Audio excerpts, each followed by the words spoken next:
After Kolmården Zoo and Wildfire, we finally made it to Stockholm, Sweden. This was our final stretch, and we finally made it to Gröna, an amazing park. If you like roller coaster content like this, I would really appreciate it if you could give this video a like, and a subscribe if you want more. So welcome to another Coaster Kev video. Today I'll be at Gröna with the Coaster Crew. This beautiful seaside park in Stockholm, Sweden is home to amazing roller coasters, and a bunch of them packed into this small plot of land. The main gate is nothing special, but we were so excited to get on this big roller coaster here, Monster, which was in the front of the park. Everywhere you looked, it just towered over you. This amazing park was like a beautiful carnival, or even like a beach boardwalk. It just had so many midway games, so much things to look at, so many roller coasters just around you. It was quite a spectacle, and even though it was small, it felt really big. After getting our bearings around the park, we were going to get our first ride on Monster. This station is amazing, feeling like you're in a subway, which is very fitting being it underground. As we waited for the back row for the best seat, it was so cool to be able to be in the station and feel all the excitement around us. This ride was going to be amazing, and we just couldn't wait. This ride was a main focal point of the park, and you could definitely tell, and just the engineering behind it was amazing. With it being the newest coaster in the park, it was definitely really cool to see these giant, massive structure coming out of the ground, and all the work that was put into making this thing underground near a seaside area was just so cool to see. Enough talking. Let's take a ride on Monster.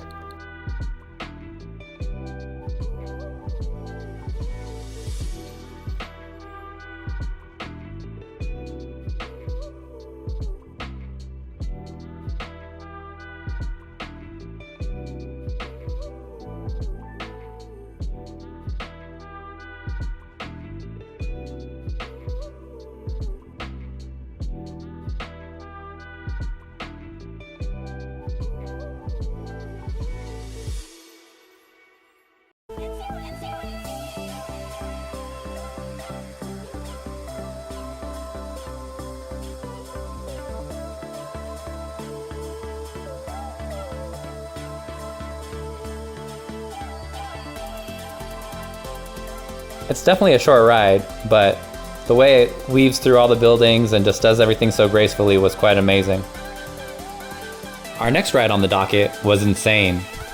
And boy oh boy did this bring back flashbacks of the Green Lantern at Six Flags Magic Mountain. However, this was supposed to be a lot better, and it was in a beautiful setting in the sunset. So why not enjoy it, right? Oddly enough, it was a little hard to find this. Made you feel a little insane, but it was not that difficult once you got around the building into the entrance. However, this thing is great to watch people go insane on this thing. I know I definitely did, and I probably went on it about 12 times. Although it's not the best ride, it definitely gives you a lot of bang for your buck, and just you never know what to expect, so figure why not when there's no wait for this thing. Might as well enjoy, or possibly not enjoy. It's definitely that big of a bipolar kind of ride.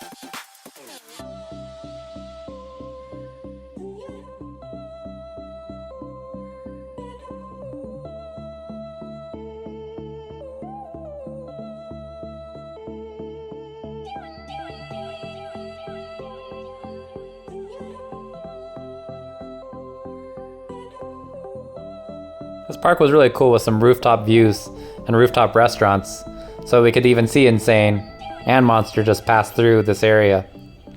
Hopefully you don't go insane seeing all this footage of Insane, because I really enjoyed it, despite what everyone says about it. If you want intensity, this is the ride for you.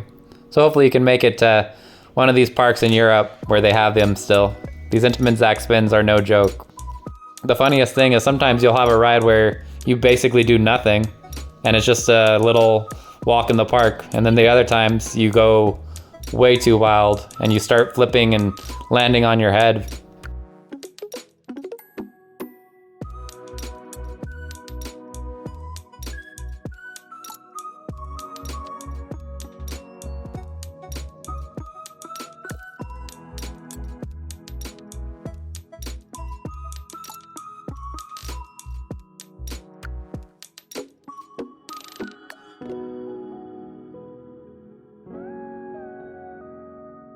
After Insane, we were ready for some Vilda Musen. This Gröna or bobsled coaster was an exciting, different thing that we're not used to in the US.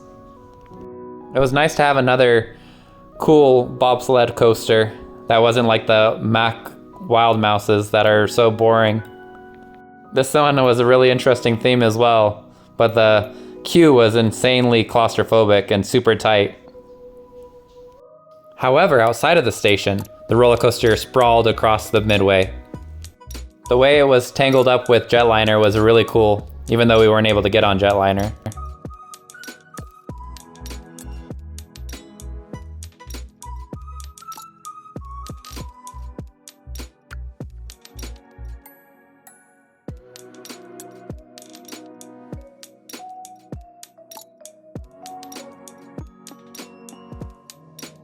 After Vilda Musen, we went on Kvasten, which is a witch-themed roller coaster, Vekoma Hang and Bang.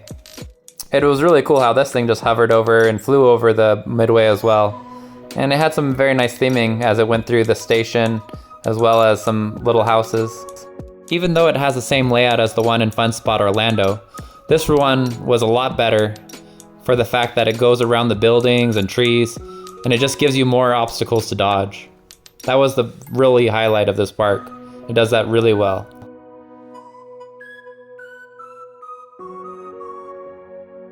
Next we went on to the other side of the park, which is like the kiddie land. There we went on some very fun little kiddie roller coasters. We started off with this little train ride. It was really silly, but it took forever.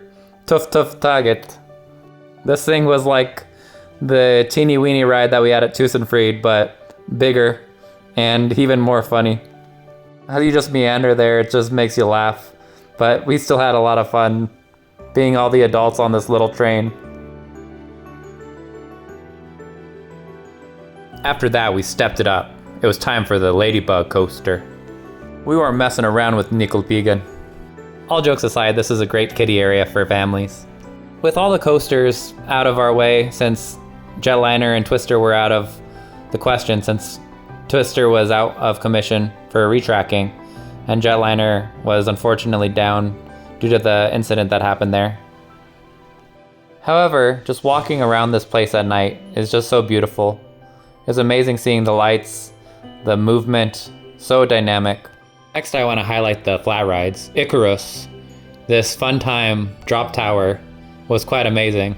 It's similar to Falcon's Fury at Busch Gardens Tampa, but this thing was just amazing having a seaside view. It also just looked so shiny and new, and it was just a fun way to see something different. It looks like this one has two sides, but they were only running the one side. Not sure if that's the common operations, but it also wasn't that crowded. One thing for sure on this drop tower, it packs a punch. It's amazing how fast you fall and how quickly you swing at the bottom. It definitely hurt my leg, and that's just because I had heard it dumbly at Juris Summerland earlier in this trip.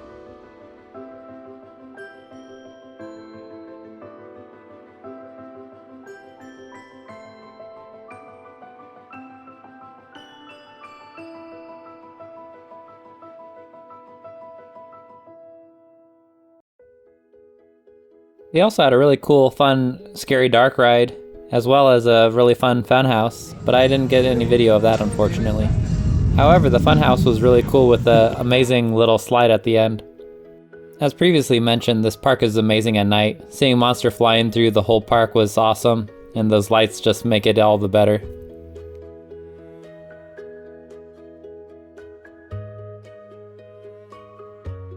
Overall, this is one of my favorite parks of the trip.